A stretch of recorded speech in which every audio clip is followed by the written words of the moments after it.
Hello friends, ओम श्री गणेशाय नमः। आप सभी का हमारे यूट्यूब चैनल पे हार्दिक स्वागत है। पिछली वीडियो में हमने बात की थी दशा माता व्रत की पहली कथा के बारे में। अब आइए जानते हैं दशा माता व्रत की दूसरी कथा।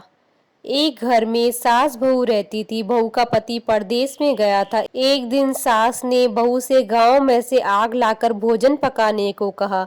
बहू गांव में से आग लाने गई पर किसी ने भी उसे आग नहीं दी और सभी ने कहा कि जब तक दशा माता की पूजा नहीं हो जाती तब तक आग नहीं मिलेगी। बेचारी बहू खाली हाथ घर लौट आई। उसने सास को बताया कि गांव भर में आज दशा माता की पूजा है, इसलिए कोई आग नहीं दे रहा है। शाम हो जाने पर सास आग लेने गांव में गई तो स्त्रियों ने उसे आराम से बैठाया और कहा कि सुबह तुम्हारी बहू आग लेने आई थी, परंतु हमारे यहाँ पूजा नहीं हुई थी, इसलिए आग नहीं दे सकी। सास आग लेकर अपने घर पहुंची ही थी कि एक आदमी बछड़ा लिए आया और उसके पीछे एक गाय भी थी। स्त्री ने उससे पूछा कि यह गाय का पहला बच्चा है क्या? आदमी ने उत्तर दिया हाँ। उसने फिर उससे पूछा कि बछड़ा है या बछिया?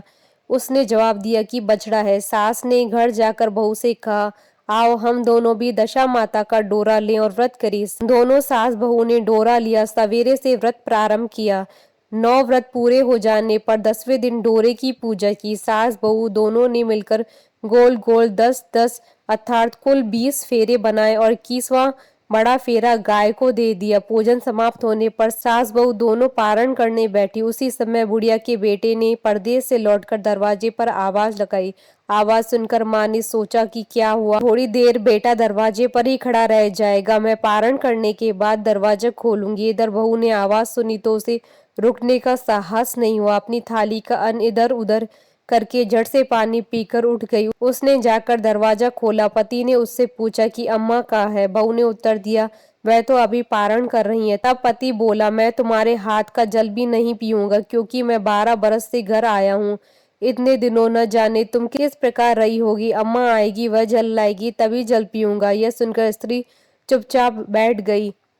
इतने में उसकी अम्मा पारण कर अपनी थाली धोकर पी चुकी। तब लड़के के पास गई। लड़के ने माँ के पैर छुए। अम्मा उसे आशीर्वाद देकर बेटे को घर में ले आई।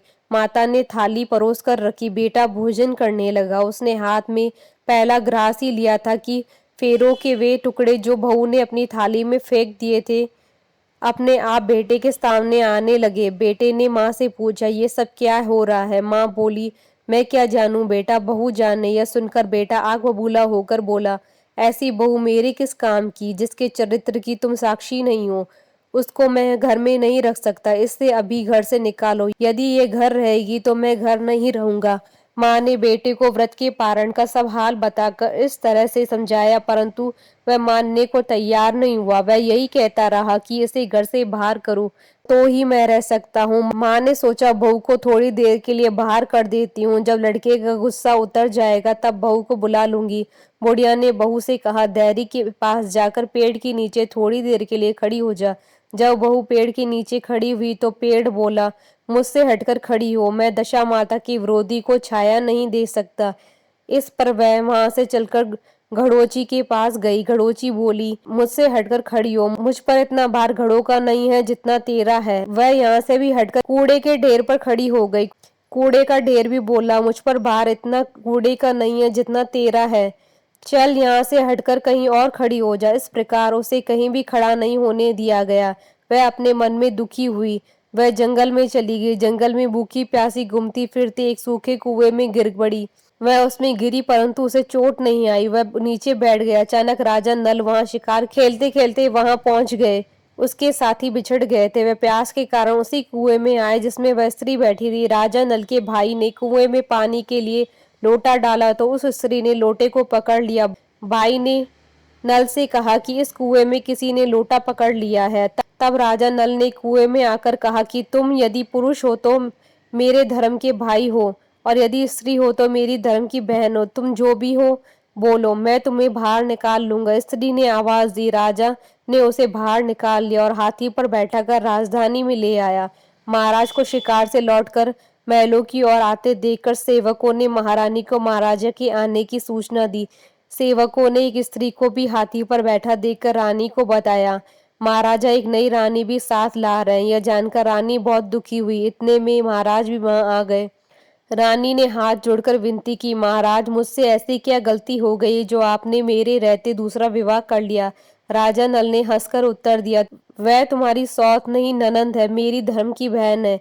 तुम्हें उसके साथ अपनी सगी ननंद की तरह बर्ताव करना चाहिए। सुनते ही महारानी का मुख प्रसन्नता के कमल की भांति खिल उठा। वह बोली, अब तक मैं ननंद का सुख नहीं जानती थी। अच्छा हुआ जो मुझे भाग्य से ननंद मिल गई। राजा ने उसका नाम मुंह बोली बहन रखा है और उसके लिए अलग महल बनवाया। उसके दिन अब सुखपूर्वक बीतने लगे। एक दिन राजा की घोड़ी का बच्चा हुआ तो राजमहल की स्त्रियां बधाई गीत गाने लगी। मुंह बोली बहन ने भी अपने दासियों से कहा, बाहर जाकर पता करो कि किस बात की बधाई गाई जा रही है। दासियों ने बताया, महाराजा की घोड़ी ने अच्छी घड़ी में एक उत्तम बछड़े को जन्म दिया है, उसकी बधाई गाई जा रही है। मुंह बोली बहन ने पूछा, क्या घोड़ी ने पहली बार जन्म दिया है?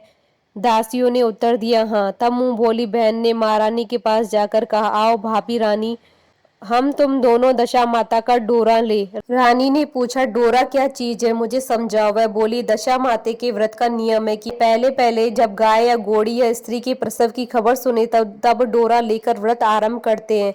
9 व्रत करने के बाद 10वें दिन डोरे का पूजन करके विसर्जित करते हैं। इसी के साथ ही उसने पारण का नियम भी बताया। तब महारानी बोली, तुम्हारा व्रत तुमको फले। मैं पूरी और दूध की खीर खाने वाली रानी महारानी बला बनफरा गोले की पपड़ी खाकर कैसे रह सकती हूँ। ऐसा खाना खाए मेरा दुश्मन। वह बोली, भाभी मुझे जो चाहे कह लो, परंतु व्रत के संबंध में कुछ मत कहो। मैं इसी व्रत के उल्लंघन के कारण मारी मारी फिरती आपके देश में आई हूँ। महारानी ने उदासीनता के साथ कहा, मुझे क्या पड़ी है, जो तुम्हें जो अच्छा लगे वह करो, मैं मना तो नहीं कर रही हूँ। मुंह बोली बहन ने श्रद्धापूर्वक डोरा लिया। 9 दिन तक व्रत किए। 10वें दिन विधिवत पूजन किया, गोला फरा बनाए और संध्या को पारण करने बैठी। उसी समय उसके पति को अचानक कुछ प्रेरणा सी हुई। वह अपनी माता से आज्ञा लेकर अपनी पत्नी को ढूंढने चल दिया। घूमता फिरता वह राजा नल की राजधानी में पहुंच गया और अपनी पत्नी का पता लगाने लगा। उसने एक कुएं पर कुछ औरतों को बातें करते हुए देखा। एक कह रही थी कि राजा की मुंह बोली बहन बहुत ही सुंदर ही स्त्री है, आजकल उसी का किया हुआ सब कुछ होता है। दूसरी स्त्री बोली, वह सुंदर होने के साथ साथ धर्मात्मा भी है, जब से आई है तभी से उसने सदाव्रत खोल रखा है, उसके दरवाजे से कोई भी व्यक्ति खाली नहीं लौटता है। तीसरी स्त्री बोली, जब वह जैसी धर्मात्मा है वैसी सदाचारणी भी है। चौथी स्त्री बोली, वह सदाचारणी और सर्वप्रिय है, सारी प्रजा उससे खुश है। पांचवी स्त्री बोली, यह सब तो सही है, परंतु तो अब तक यह पता नहीं चला कि वह कौन है और कहाँ की रहने वाली है। उन औरतों की बात सुनकर वह साधु की वेश में राजा नल की मुंह बोली बहन के महल के द्वार पर जा पहुंचा। वहां उसने भिक्षा के लिए आवाज लगाई तो द्वारपाल उसे भिक्षा देने लगा। उसने द्वारपाल के हाथों से भिक्षा लेने से मना कर दिया। बोला, भिक्षा देने वाली स्वामिनी के हाथों से भिक्षा ग्रहण करूंगा, नहीं तो अपने रास्ते चला। तब द्वारपाल ने उससे कहा, इस समय वह दशा माता का व्रत करके पारण कर रही हैं, पारण समाप्त होने के बाद ही वह तुमको भिक्षा दे सकती हैं, तब तक तुम इंतजार करो। वह चुपचाप बैठकर इंतजार करने लगा। पारण कर लेने के बाद वह मुट्ठी भर मोती लेकर आई, परंतु सामने अपने पति को पल्ला फैलाए देखकर वह मुस्कुराती हुई लौट गई। दोनों ने एक दूसरे को पहचान लिया था। महारानी ने मुंह बोली ननद को मुस्कुराते हुए कहा, जब से तुम आई हो आज तक मैंने तुम्हें मुस्कुराते नहीं देखा, आज साधु को देखकर हंसने का क्या कारण है? मुंह बोली बहन उन्हें उत्तर दिया कि वह साधु हमारे घर का है। रानी ने पूछा, तब वह ऐसे क्यों आया है? उसने कहा, वह अभी मेरा पता लगाने आया है। महारानी ने राजा नल से कहा, तुम्हारी मुंह बोली बहन के घर के लोग आए हैं। राजा ने कहा, उनसे कह दो कि अभी यहाँ से घर जाकर वहां से हमारी हैसियत से आए, तब मैं अपनी बहन की विदाई करूंगा। राजा नल की मुंह बोली बहन का पति घर जाकर अपनी माँ से बोला, तुम्हारी बहू राजा नल के यहाँ उसकी बहन बनकर रह रही है, वह रोज सदाव्रत करती है और नियम धर्म से दिन बिताती है। तब उसकी माता ने उसे आज्ञा दी, बहू को ले आओ। वह ढोली पीनस बाजे गाजे कहार आदि के साथ यथाचित सज धज कर राजा नल की राजधानी को चल दिया। राजा ने उसको यथाचित आदर सत्कार दिया और कुछ दिन मेहमानी में रखकर विधि पूर्वक बहन की विदाई की।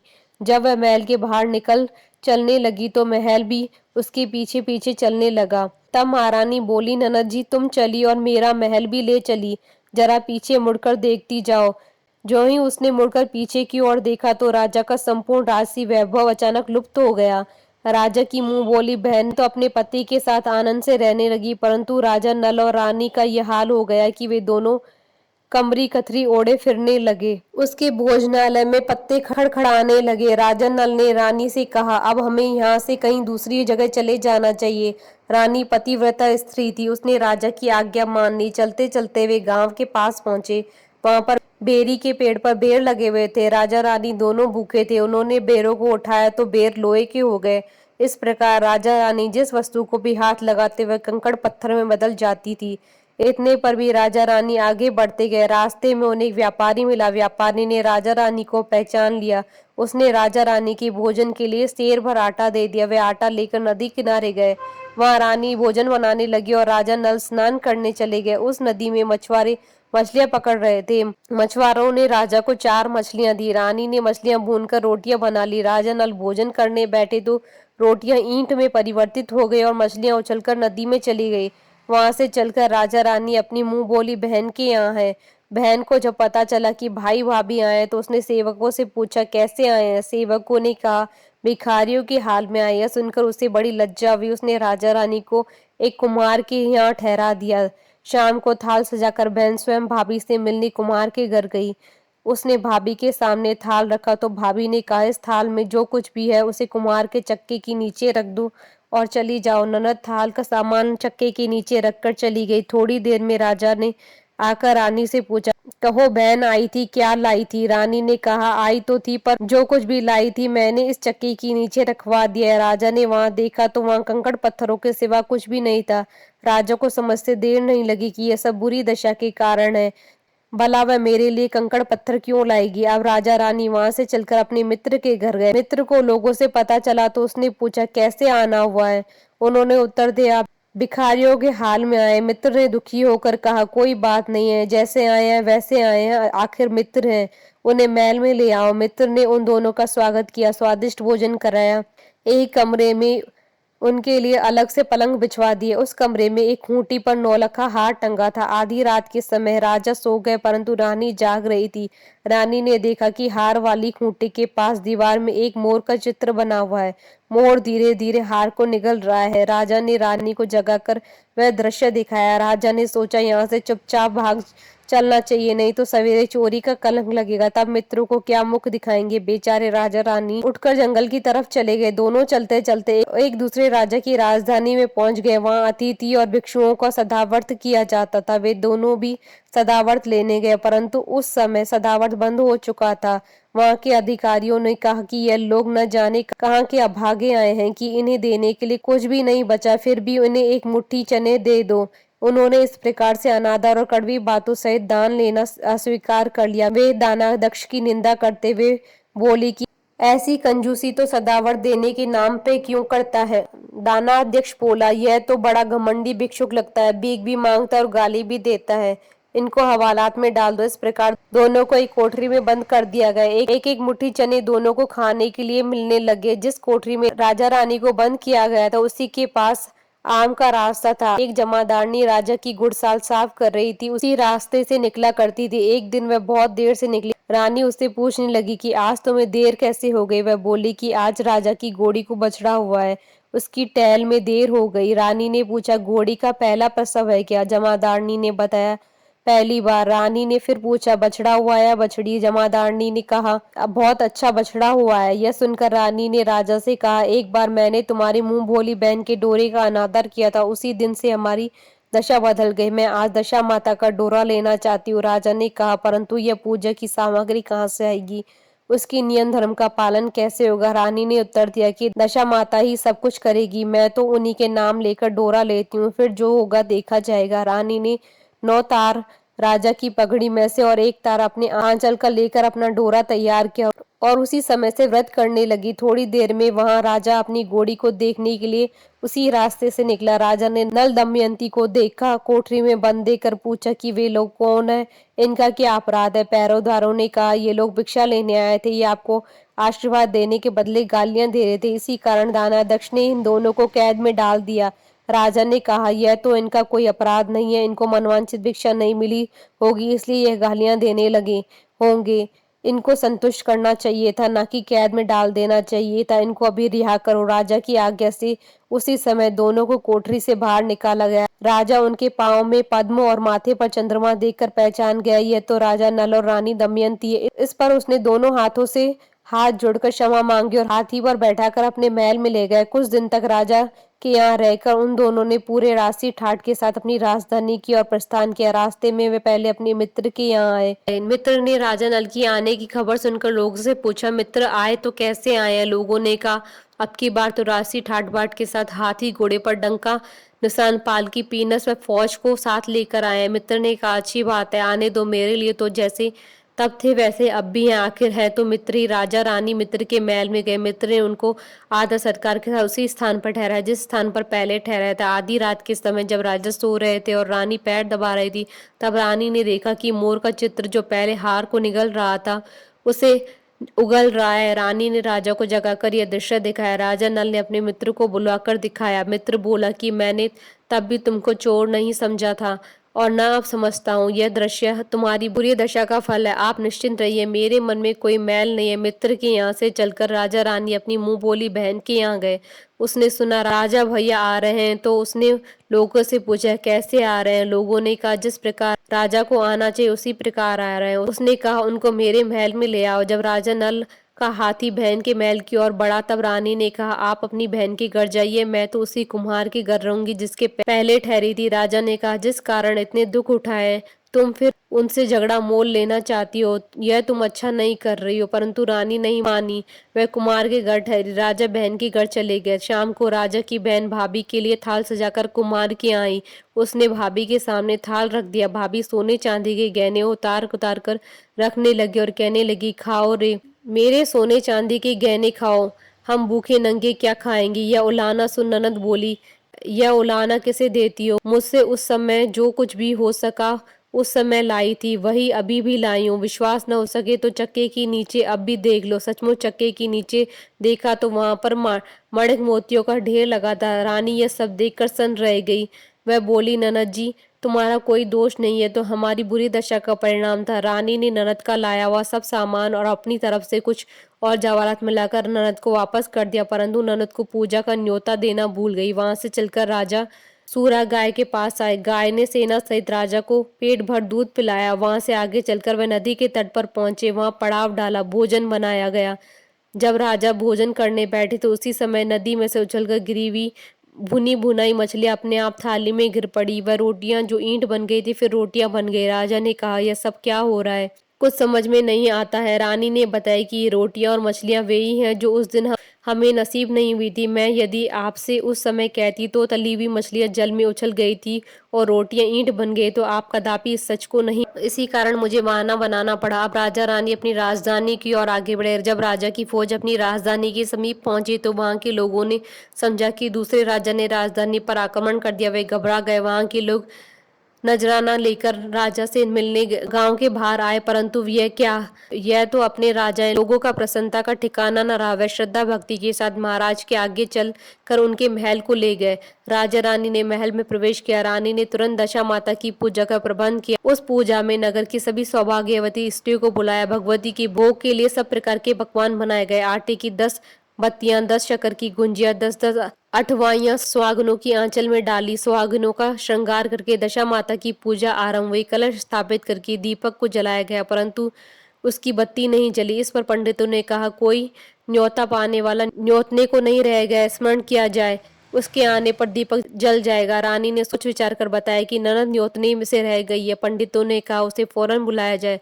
राजा ने अपना दुरदगामी रथ भेजकर अपनी मुंह बोली बहन को बुलवाया। उसके आते ही कलश का मणिक दीपक प्रज्वलित हो गया। बड़ी धूमधाम से पूजा की गई। अंत में सुहागनों को भोजन कराकर विदा किया। उसी समय राजा ने राज्य में आज्ञा जारी की कि मेरी प्रजा के लोग दशा माता का व्रत किया करे। भगवती माता ने जिस प्रकार राजा नल के दिन फेरे उसी प्रकार सबके दिन फेरे। बोलिए दशा माता की जय। आशा करती हूँ कि आपको दशा माता व्रत की दूसरी कथा का ये वीडियो पसंद आया होगा, तो आप इस वीडियो को अधिक से अधिक लाइक और शेयर कीजिएगा ताकि सभी भक्तों को इस वीडियो का लाभ प्राप्त हो सके। आप हमारे चैनल को सब्सक्राइब जरूर कीजिएगा अगर अब तक नहीं किया है, तो ताकि आप और हम कनेक्टेड रहें। साथ ही प्रेस करना ना भूलिएगा बेल आइकन को, जिससे नए वीडियो से रिलेटेड नोटिफिकेशन आपको तुरंत प्राप्त हो सके। ओम श्री गणेशाय नमः।